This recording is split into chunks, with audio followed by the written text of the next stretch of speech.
Ես ասացի գրեթե բոլորի համար 10,000-ը, որտեղ բարձրանալու է բոլորի համար։ Բոլորի համար, անկախ թոշակի չափի։ Եվ ճնշող մեծամասնության համար բարձրանալու է հենց ուղիղ 10,000 դրամի չափով, բայց կան որոշակի խմբեր, որոնց համար կբարձրանա շատ ավելի, քան 10,000 դրամը, եւ որոշակի խմբեր, այդ նույն խմբերի մեջ հիմա կբացատրեմ, եթե ժամանակ կների, մի փոքր ավելի ցածր 10,000-ից, ասենք կարող է 8,000 կամ 9,000 բարձրանալ։ Եվ սա ինչու ենք մենք նաև բացատրում մեր քաղաքացին, որտեղ այդ թվերը բանաձևերով են հաշվում, ոչ թե ֆիքսված է ամեն կոնկրետ քաղաքացունը ինչ որ կամայական թիվ, այլ բանաձև է, որի հիմքում կա հիմնական կենսաթոշակը, որը այս պահին 24,000 դրամ է, եւ դրան գումարված ստաժի տարիներ, որոշ դեպքերում հաշմանդամության վերաբերյալ ինֆորմացիա, ծառայության բնույթով պայմանավորված ինչ որ դետալներ, ինքը շատ բազմազան դաշտ է, մենք մոտ 30 կենսաթոշակ ունենք, եթե անկեղծ ասեմ Հայաստանի Հանրապետությունում, ու շատ դժվար է երբեմն բան անել այդ ամեն ինչի մեջ հեշտ կողմնորոշվել է, բայց հիմնականը հետեւյալն է, տեսեք, այդ 24,000 դրամի վրա է հաշվարկվում ապագա կենսաթոշակը կախված քո աշխատանքային տարիներից, հա, այսինքն ամեն տարին ինչ որ թիվ արժի գումարվում է իրար եւ դառնում է օրինակ դիցուկ որևէ մեկի համար 50,000 դրամ, հա։ Եվ մենք 24,000-ը դարձնելով 34,000 դրամ, պարզապես այդ 50,000-ը դարձնում ենք 60,000։ Այսինքն հիմնական կենսաթոշակը, որը 24,000 էր, դառնում է 34,000։ Եվ հետեւաբար բոլոր այն մարդիկ, ովքեր որ ստանում էին կենսաթոշակ, իրանց կենսաթոշակը բարձրանում է 10,000 դրամով եւ ոչ միայն։ Սա ամենամեծ խումբն է մեր քաղաքացիների։ Մեր որոշ քաղաքացիներ ստանում են ոչ թե կենսաթոշակ, այլ ծերության նպաստ, դա կրկին կենսաթոշակ է, բայց այն քաղաքացիների համար, ովքեր չունեն բավարար ստաժ, այսինքն աշխատել են իրենց կյանքում ինչ որ տարիներ, բայց 10 տարվա ստաժ չունեն, որը մինիմալ ստաժն է, որի համար դու կստանաս հենց աշխատանքային կենսաթոշակ։ Այդ մեր քաղաքացիները ստանում են այսօր 36,000 դրամ։ Դա ծերության նպաստն է եւ միևնույն ժամանակ մինիմալ կենսաթոշակը։ Մենք դա նույնպես 10,000-ով բարձրացնում ենք։ Ստանան 46։ Այո, այսինքն բոլորը կստանան, բոլոր 36,000 դրամ ստացողները, անկախ նրանից դա ծերության նպաստ է կամ մինիմալ կենսաթոշակ, կրկին կստանան 46,000 դրամ։ Այսինքն սրանով մենք փակում ենք մոտավորապես այդ 667,000-ի 500,000-ից ավելի քաղաքացիներին, այսինքն այս երկու կտորով։ Բայց այդտեղ կան այլ նպաստներ, եւ երբ որ մենք ասում ենք կենսաթոշակառուներ եւ նպաստառուներ, մենք հենց սա նկատի ունենք, որտեղ իրենց տրվող գումարը ինչ որ անուն ունի, հա, սահմանում ունի։ Դրանցից հաջորդը հաշմանդամության նպաստներն են։ Դու գիտեք, մենք ունենք նախկինում ունենք առաջին, երկրորդ եւ երրորդ կարգի հաշմանդամներ, հիմա ունենք խորը, ծանր եւ միջին ծանրության սահմանափակումներ եւ դրանց նպաստներն էլ համապատասխանաբար 39,000,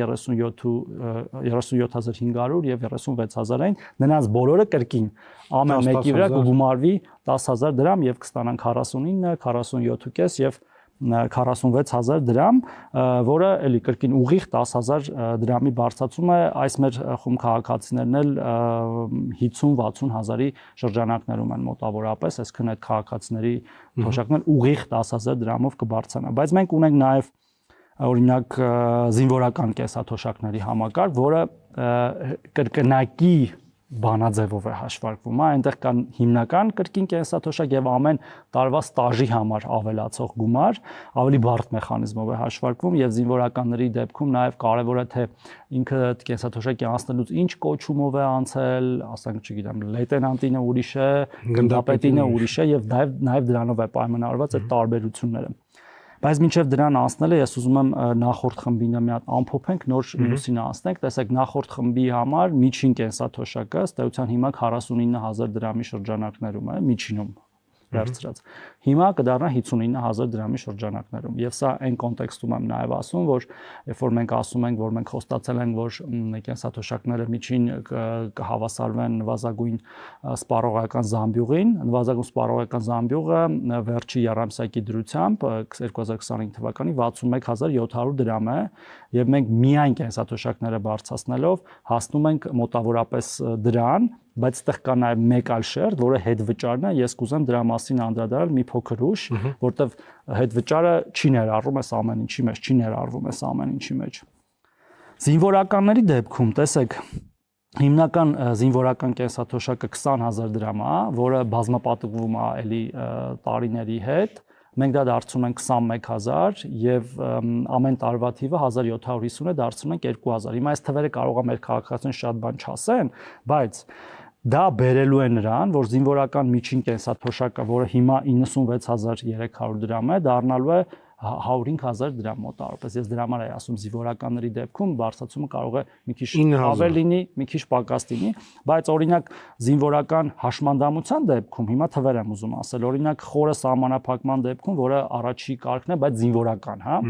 Հիմա ստանում են 50600, կստանան 64600, այսինքն այս դեպքում 14000 կբարձրանա։ Եվ սա այս բանաձևի շնորհիվ է, կամ ծանր սահմանափակումը, որը երկրորդ կարգն է, այսպես ասած 41400-ը կդառնա 54800, ստեղ 13400 դրամ կավելանա։ Միջին սահմանափակման դեպքում, որը երրորդ կարգն է, համապատասխան 38-ը կդառնա 48, ուղիղ 10000 կբարձրանա։ Բայց նաև կան կենսաթոշակներ, օրինակ ընտանիքի կերակրող կորցնելու այդ կենսաթոշակները, օրինակ այս դեպքում երկկողմանի ծնողազուրկ երեխաները զինվորականի դեպքում 120-ը կդառնա նույնիսկ 170000 դրամ, որտեղ բանաձևը այդպես է աշխատում, հա, այսինքն այնտեղ մի բան փոխում ես, ինքը ամբողջությամբ փոխվում է։ Եվ այդպես էլի կան, ասենք 100,000-ը կդառնա 130,000։ Եվ այս ամենը ինչ որ մենք ասում ենք, այդ 10000 դրամի բարձրացումը, դա միայն իրական դեռ հետ վճարը չհաշված կենսաթոշակներն ու նպաստներն են, բայց դրա վրա կա նաև այն հնարավորությունը, որ դու գիտեք մենք ունենք քարտի պարագայում։ Այո, եւ հիմա բոլորն են անկախի կանցնում ապրիլի 1-ից։ Դուք ունեք տվյալներ ինչքան մարդ է։ Իհարկե։ Արկան այդ 2%-ն է, որը ֆինանսների նախարարության ծրագիրն է, ես ունեմ տվյալներ, թե մեր քարտապաններից քանիսն են օգտվում հետ վճարի ծրագրից, որտեղ մենք հիմա այսօրվա դրությամբ ունենք ընդամենը 15000 հոգի, որ դեռևս կանխիկ են ստանում, այս 667,000-ից, հա, այսինքն մնացած բոլորը անկանխիկ են ստանում կենսաթոշակներն ու նպաստները, եւ դրանցից օգտվել են հունվար ամսին, որտեղ ամփոփել են հունվարը, դեռ փետրվարը դեռ չէ ավարտվել, 415000 հոգի։ Եվ նրանց միջին հետ վճարի չափը 7000 դրամ է։ Այսինքն եթե մեզ գումարում եմ 59000 դրամին միջին կենսաթոշակ, որը մենք ապրիլի 1-ից կստանանք, այս միջին ավելացումը դա դառնում է 66000 դրամ ըստ էության, որը 4000 դրամով ավելին է, քան նվազագույն սպառողական զամբյուղը, այսինքն որ մենք ոչ միայն կատարում ենք մեր խոստումը, այլ մենք գերա կատարում ենք, հա, այսպես ասած մեր խոստումը, բայց դուք գիտեք, որ կա սահմանաչափ 10000 դրամ հետ վճարի համար, եւ քանի որ մենք բարձրացնում ենք հիմնական կենսաթոշակը, այդ միջինն էլ է բարձրանալու, այսինքն քաղաքացիները կարողանում են ավելի շատ հետ ստանալ եւ յուրաքանչյուր քաղաքացի ըստ էության նույնիսկ այն նվազագույն ստացողները գրեթե 20000 դրամով իրենց կենսաթոշակը բարձրանում է, հենց այդպես 10000 իրականը, 10000-ը մոտավորապես հետ վճարը։ Հետ վճարը։ Որտեվ հետ վճարով իրենք գումար են ստանում 10000 դրամի չափով 20% եւ եթե արկա քարտ ունեն նույնիսկ 22%, այսինքն 36000 դրամ ստացող կենսաթոշակառուն կամ ծայրության նպաստացող մեր քաղաքացին իր կենսաթոշակը 10000-ով ավտոմատ է ավելանում եւ 10000 իրենք կարող են ավելացնել հետ վճարով, որը դառնում է 56000 դրամ ըստ էության։ Ինչը շատ էական բարձրացում է, այսինքն այտենց համարյա 40% բարձրացում է ստացվում այդ մարդկանց կենսաթոշակների եւ դա ուղղակիորեն ազդելու է իրանց թե կենսամակարդակի վրա, թե մնացած բոլոր հարցերի վրա եւ սա շատ կարեւոր որոշում է եղել թե սոցիալական իմաստով եւ թե նաեւ մեր մյուս քաղաքականությունների համատեքստում եւ մեր կառավարության ծրագրի համատեքստում։ Պարոն Թորոսյան, ես լսում էի հանձնաժողովի նախագահին քիչ առաջ եւ խոսք էր գնում բյուջեում 80 միլիարդ դրամի ծախսի մասին, որպեսզի այդ նկարագրածը լինի, տարօրինակ չի որ բյուջեն պլանավորում են տարվա սկզբին, չէ՞։ Եվ տարվա կեսին 80 միլիարդ դրամի ծախս չեն անում։ Ինչ է եղել։ Չէ, բյուջեն ոչ թե տարվա սկզբին են պլանավորում, բյուջեն պլանավորում են նախորդ տարվա սկզբից սկսած, ավելին ասեմ, միջնաժամկետ ծախսային ծրագրերով բյուջեները պլանավորում են եռամյա սովորաբար, բայց այդ ամեն ինչը դինամիկ գործընթաց է, եւ դու ընթացքում ունենում ես փոփոխություններ, բազմաթիվ ցուցանիշների սկսած դու ունենում ես որոշակի քիչ ծախսեր որևէ տողով եւ ասենք շատ ծախսեր որևէ այլ տողով, այսինքն միտեղ թերածախս, միտեղ գերածախս, կամ դու այդ ամեն ինչը հետո հավասարակշռում ես եւ երկրորդը կոնկրետ այս դեպքում մենք ունենք տնտեսական աճի նոր ցուցանիշ 2025 թվականի համար, որը մեզ թույլ է տալիս ավելի համարձակ ֆիսկալ քաղաքականություն վարել։ Տեսեք, դուք ասում եք, որ սա պայմանավորված է նրանով, որ մենք տնտեսական աճ ունենք եւ ավելի համարձակ ֆիսկալ քաղաքականություն ենք վարում։ Այո։ Բայց տնտեսական աճ կա այս մի քանի տարիներին, ճիշտ է։ Չէ, բայց մեր բյուջեն պլանավորվում է։ Նաև պլանավորված տնտեսական աճի, որը 5.2% է եղել։ Այսինքն հիմա որ 7-ա դարել, դա 7-ը դա տենց փոքր թիվ է թվում թվերի ամբողջության մեջ, բայց տնտեսության համար դա ահռելի մեծ թիվ է 2% ավել տնտեսական աճ ունենալը։ Երկրներ կան, որ նույնիսկ 2% տնտեսական աճ չեն ունենում։ Բայց այդ երկրները հսկայական բյուջե են ունենում։ Եվ այնտեղ 1%-ը հսկայական գումար է։ Մեր համար էլ է հսկայական։ Մեր համար ամեն երկրի չափով ինքը հսկայական է։ Տարօրինակ չէ որ բյուջեն միշտ աճել է, բայց բարձրացումը լինում է հիմա։ Բայց ով ասաց որ հիմա է լինում։ Դուք ասացիք ապրիլի 1-ից։ Այդ հիմա էս բարձրացումն է տեղի։ Էս բարձրացումը։ Բա նախորդ բարձրացումները։ Բա օրինակ 2023 թվականի բարձրացումները, 21 թվականի, 22 թվականի բարձրացում, մենք երկու անգամ հիմնական կենսաթոշակ ենք բարձրացրել, մի հատ 22 թվականին, մի հատ 23 թվականին, որը առաջ եղել է ամենասկզբում եղել է 16000, 18 թվականի հետ հիմնական կենսաթոշակ, հետո դարձավ 18000, հետո 21000, հետո 24000, իսկ մենք 3 անգամ այս վերջի 8 տարվա մեջ հիմնական կենսաթոշակ ենք բարձրացրել, նվազագույն կենսաթոշակ ենք նաև սահմանել, որը չպետք է լինի ցածր քան 36000-ը եւ նաեւ ներ ենք դրել այս հետվճարի համակարգը սկզբում հիշում եք ինքը ավելի փոքր տոկոս էր 5-10% էր հետո դարձավ 12%, հետո դարձավ 20%, այսինքն մենք հունվարի 1-ին էլ ենք բարձրացում արել։ Մենք անդադար ինչքան մեր բյուջետային հնարավորությունները թույլ է տվել, իսկ դրանք աստիճանաբար ավելի շատ են թույլ տվել։ Բարձրացրել են կենսաթոշակներն ու նպաստները եւ հիմա էլ բարձրացնում ենք հերթական անգամ։ Սա մեր ի սկզբանե դրված եւ սկսված քաղաքականության տրամաբանական շարունակությունն է։ Եվ այստեղ որևէ տարօրինակ բան չկա, ավելին ամեն տարվա բյուջեն պլանավորելիս դու մյուս տարվա համար պլանավորում ես ինչը կարող ես ավել ծախսես, ինչը կարող ես նույնը։ Այս տարվա բյուջեում դուք պլանավորել եք նման։ Մենք այս տարվա բյուջեում պլանավորել էինք հետվճարը, որը էլի քիչ գումար չէր, այսինքն մոտավորապես 20-35 միլիարդ դրամի ավելացում էինք պլանավորել հետվճարի համար, հետվճարում ավելացում չէ, հետվճարի համար այդքան պլանավորել էինք, բայց հիմա ավելի շատ ենք ներդնում այս գործի մեջ, որովհետև մեր ցուցանիշները լավն են եւ այստեղ որևէ տարօրինակ բան չկա։ Դուք հիշում եք, մենք նույնիսկ 19 թվականին, երբ որ բյուջեն սկսեցինք գերակատարել, ըստ էության առաջին անգամ տարվա կեսից սկսեցինք այլ ծախսեր անել։ Ես ինքս սկսած բազմաթիվ սարք-սարքավորումներ, այն ժամանակ ես առողջապահության նախարար էի, բազմաթիվ նոր քաղաքացիների պետպատվերի մեջ մտցնել, հիմա նույն տրամաբանությամբ կարելի ասել դե 18 թվի վերջին եք բյուջեն ընդունել, ինչ եք 19 թվի կեսին ինչ որ բան փոխում։ Բա փոխում ենք, որովհետև հանգամանքները դրականորեն փոխվել են։ Եվ հակառակը լինում են օրինակ ճգնաժամեր, հա, ճգնաժամերի ժամանակ էլ ասում ես եկեք այս ծախսը այդքան էլ կարևոր չի, այս մեկը հիմա չանենք, կանենք մյուս տարի, կանենք ավելի կարևոր ծախսերը։ Հիմա մենք ունենք բարեբախտաբար հակառակ վիճակը եւ ամեն ինչ պետք է անենք աշխատելով, որ այդ վիճակը գնալով ավելի լավանա, այսինքն եւ խաղաղության գործընթացը եւ տնտեսական զարգացումը, մեր բոլոր բարեփոխումները, հարկաբյուջետային ճիշտ վարվող քաղաքականությունը պետքա բերի դրան, որ մենք հնարավորինս շատ տնտեսական Եթե համատենք 12 թիվը, 17 թիվը եւ հիմա ինչքան է բարձրացել կենսաթոշակը։ Տեսեք, ուրեմն 2008-ին մենք ունեցել ենք միջին կենսաթոշակը 21370, հետո աճել է 12-ին 29000, մոտ 30000, հետո 18-ին ինքը եղել է միջին կենսաթոշակը 40000, հետո եկել ենք հիմա արդեն 49000-ը միջինի մասն է խոսքը եւ 59000 հիմա կլինի արդեն, այսինքն 40-ը դարել է 60 մոտավորապես, բայց այդտեղ շատ կարևոր է նաև նվազագույնը։ Օրինակ 18 թվին նվազագույն կենսաթոշակը եղել է 16000 դրամ։ Նվազագույնը։ Այն քաղաքացիները, որոնք պետքա պարզապես իրենց կարիքները հոգան, եթե այլ ստաժ բան ոչ մի բան չեն ունեցել։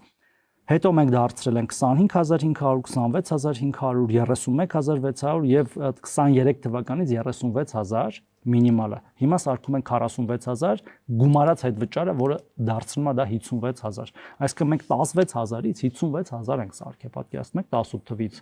սկսած 3 անգամ ավելացրել ենք նվազագույն կենսաթոշակը, 3 անգամ, ոչ թե 3 անգամ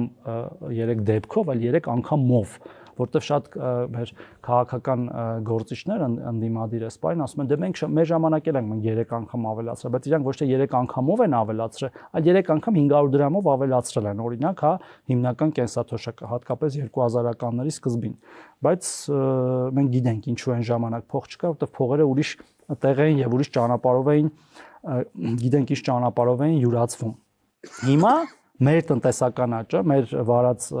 մրցակցային քաղաքականությունը, որ մոնոպոլիաներ չկան, ով ուզում է կարող է զբաղվել տնտեսական ակտիվությամբ, կոռուպցիայի դեմ պայքարը բերել է նրան, որ մենք sense կարողանում ենք մուտքեր ունենանք պետական բյուջե եւ նման ցուցանիշներ ապահովենք։ Տեսեք, 16000 դրամը 56000 դարձնելը համեմատելու եզրեր անգամ չկան, էլի 16000 նոր 56000 նոր։ Պարզա 56000-ն էլ մեր երազանքների փողը չի, եթե այդպես ասենք, բայց սարեր ձորերի տարբերություն են եւ հաշված նաեւ մյուս ծառայությունները, որ մենք մատուցում ենք մեր կենսաթոշակարան, նույն առողջության ապահովագրությունը, հա, որը կարող է միլիոնավոր ծախսեր հոգալ, երբ որ առաջանում է եւ նաեւ ամսական տասնյակ հազարների դեղորայք տալ անվճար, դա ստացվում է, որ սա էական բարելավում է բոլոր բարեփոխումները մեր ավակ սերնդի ներկայացուցիչների կյանքում, ինչպես նաեւ այն քաղաքացիներ, որ ունենք հաշմանդամություն կամ այլ տեսակի կյանքի դժվարին իրավիճակում են հայտնվել։ Այսօր ցույց էր կառավարության դիմաց Բարձրացման դեմ։ Այո, պահանջում են շատ բարձրացնել, 50%-ով կարող եք բարձրացնել։ Գիտեք, ես մի քանի անգամ անդրադարձել եմ այդ քաղաքական ուժերի հայտարարություններին, ես կարծում եմ, որ մենք մեր ժողովրդի հետ շատ պարզ թափանցիկ խոսում ենք եւ սա էլ այս հաղորդումն էլ դրա օրինակներից մեկն է, բացատրելով ամեն ինչ, թե ինչպես է դա տեղի ունենում, ինչի հաշվին, ինչ մեխանիզմով եւ քաղաքական ուժերի հայտարարություններին արձագանքելու ամենավին կարիք չկա կարծում եմ։ Պարոն Թորոսյան, եթե համախառն ներքին արդյունքը կրկնապատկվել է, ինչու աղքատությունը այդքան չի կրճատվել։ Աղքատությունը էականորեն կրճատվել է, բայց աղքատության վերաբերյալ խոսալիս մենք պետք է զգույշ լինենք տերմինների մասով, հա, սահմանումների մասով։ Աղքատությունը չափվում է տարբեր ձև, հա, աղքատության միջին գիծ կա, ծայրահեղ աղքատություն կա եւ ծայրահեղ աղքատությունը մեր մոտ ըստ էության գրեթե վերացման եզրին է, եթե դեռ չի էլ վերացել, իհարկե ամբողջությամբ չի վերացել, որովհետեւ դեռ ունենք նման քաղաքացիներ, բայց մենք 24 թվականի դեռ ցուցանիշներով 0.6% ծայրահեղ աղքատություն ունենք, դեռ 24-25 ամփոփված չի, ամփոփվում է սովորաբար սեպտեմբերին, հաջորդ տարվա սեպտեմբերի եւ ես վստահ եմ, որ թիվը ավելի ցածր է լինելու։ Եվ նաև անկում ունենք մյուս, հա, ցուցանիշի սովորական այդ միջին գծի աղքատության, բայց այդտեղ ուրիշ բաներ պետք է հաշվի առնել, հա, հասկանում եք, մենք հիմա խոսում ենք տնտեսական աճի մասին, բայց մենք մոռանում ենք վերջի տարիների ճգնաժամերի մասին եւ այն ճգնաժամերի ժամանակ պահանջվող ռեսուրսների մասին։ Մենք օրինակ Ղարաբաղի տեղահանումից հետո հարյուրավոր միլիարդների ծախսեր են կարել այդ մեր հայրենակիցների նկատմամբ։ Ըստ էության այնպես անելով, որ նրանք չհայտնվեն աղքատության մեջ։ Մենք հենց հիմա ասենք մեր բյուջեում ունենք 55 միլիարդ դրամ դրած նրանց բնակապահովման ծրագրի համար եւ այդ ծրագիրը ընդհանրապես գլոբալ գնահատվում է մոտ 800 միլիարդ դրամ։ Այսինքն մենք ճգնաժամեր ենք ունեցել, որոնց համար մեծ գումարներ ենք ծախսել։ Մենք մեծ ներդրում ենք արել մեր սպառազինության մեջ, նաեւ ստիպված, որտեղ մեր ավանդական դաշնակիցները մեզ դադարել են, հա, այդ հարցում օգնելով եւ ճիշտ են կարել որ արել ենք ու չի կարելի այդ ամեն ինչը իրարից նայել կտրված։ Այո, մենք որոշ բաներում կարող է ինչ որ չափով հետ ենք ընկել, որովհետև եղել են օբյեկտիվ ճգնաժամեր, հարձակում Հայաստանի վրա, Ղարաբաղի դեպքերը, սպառազինության ձեռքբերումը անհրաժեշտ եղել եւ ոչ միայն ձեռքբերում, նաեւ ամրաշինական աշխատանքներ դուք տեսել եք, մենք բազմաթիվ է հրապարակել։ Դրանք միլիարդավոր դրամների ծախսեր են, որոնք պետք են մեր երկրի պաշտպան ունակությունը բարձրացնելու համար, որոնք որ այդքան էլ կանխատեսելի չեն եղել, որտեղ եղել են պայմանագրեր, օրինակ երրակողմ հայտարարություններ, հա, գիտեք են հայ-ռուսական, հայ-ռուս-ադրբեջանականը, որը չի աշխատել եւ հարձակումներ են եղել Հայաստան եւ կառավարությունը վարել է ճկուն եւ ճիշտ քաղաքականություն պահելու մեր ինքնիշխանությունը, անկախությունը եւ ուժեղացնելու մեր պետականությունը այդ պահի եղած ճգնաժամերին դիմագրավելով եւ չի կարելի ասել, գիտեք, դու 21 թվականին ասել ես որ աղքատությունը կրկնակի կկրճատես, բայց 26-ին չես կրճատե ու մոռանաս թե 21-ից 26 թվին ինչ ա եղել, իրանք էլ այդ ասողները ինչպես են օգնել այդ հարձակումներին Հայաստանի նկատմամբ, երբ որ այդ հարձակումների ժամանակ ցույցեր էին անում եւ պահանջում էին, չգիտեմ, իշխանափոխություն կամ ասում էին դուք եք մեղավոր, որ Հայաստանի Հանրապետության վրա հարձակվել են։ Պարոն Թորոսյան, իսկ ընդդիմությունը ասում է, որ ամեն ինչ շատ ավելի պարզ է։ Չէ, պարզ չի։ Պարզ է։ 3 ամիս առաջ ընտրություններից դուք բարձրացնում եք կենսաթոշակները։ Սա այսպես լեգիտիմ ընտրակաշառք է։ Սա լեգիտիմ կառավարության ծրագրի իրականացում է, որը որ ավարտվում է այս կառավարության հետ, հա, երբ որ նոր կառավարության ձևավորումը, նոր սկսվում է մյուս կառավարության ծրագիրը եւ մեր կառավարության ծրագիրը շատ հստակ է եղել այդ առումով եւ նոր ի հայտ եկած հանգամանքները տնտեսական լավ ցուցանիշների տեսքով մեզ թույլ են տվել համարձակորեն իրականացնել մեր կառավարության ծրագիրը եւ գիտեք ընտրակաշառք ասելը նաեւ գիտեք ինքանով տեղին չի, որ սա միանվագ տրվող ինչ որ մի բան չի, հա, տենց եղել են երկրներ, իդեպ կան այդպիսի երկրներ, որոնք միանվագ գումար են տվել իրենց բոլոր քաղաքացիներին, ասել են մեր գործերը լավ է, այս փողը ձեզ տալիս ենք, բայց ոչ հետագա։ Իսկ սա շարունակական process է, սա պլանավորվելու է մյուս տարվա համար է, մյուս տարվա համար, հետո ելեն աճել լինելու մեր տնտեսական զարգացմանը զուգահեռ, սա որևէ կերպ չի կարող այդպես մեկնաբանվել եւ մեր քաղաքացիները շատ լավ հասկանում են։ Նույն տրամաբանությամբ կարող էին ասել, որ հունվարի 1-ին հետվճարի բարձրացումն է ընտրակաշառք, թե հետվճարի դեմ բողոքում էին, բայց մեր քաղաքացիները նաև թվերով է ապացուցում, թե ինչքան լավ են այն ընկալում, որը նաև օգնում է տնտեսական ստվերի դուրս գալուն բան շրջանառությանը, որը նաև բերում է հարկեր, որը նաև հետո կրկին նորից բերում է կենսաթոշակների ավելացման։ Իսկ ընդդիմությունը շատ լավ են հասկանում։ Պնդում է, որ դա իր շնորհքն է։ Նրանք ստիպեցին եւ ճնշեցին ձեզ։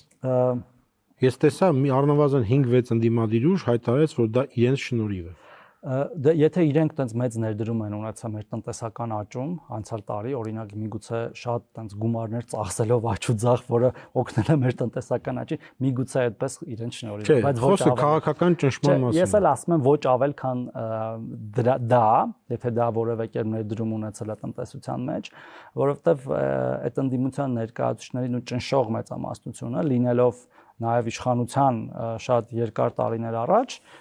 ես ասացի թե այդ իրանց շնորհիվ ինչքան էին մեր կենսաթոշակները, ինչքան էին բարձանում կամ չէին բարձանում մնում եւ այդ ժամանակ այո մեր կենսաթոշակառուները եւ բազմաթիվ քաղաքացիներ ստանալով օրինակ 20000 դրամ կամ 15000 դրամ կենսաթոշակ այնց ուշադիր սպասում էին ամեն ընտրության, որպեսզի իրանցից ընտրակաշառք վերցնեն եւ ընտրեն իրենց։ Շնորհակալություն։ Ես եմ շնորհակալ։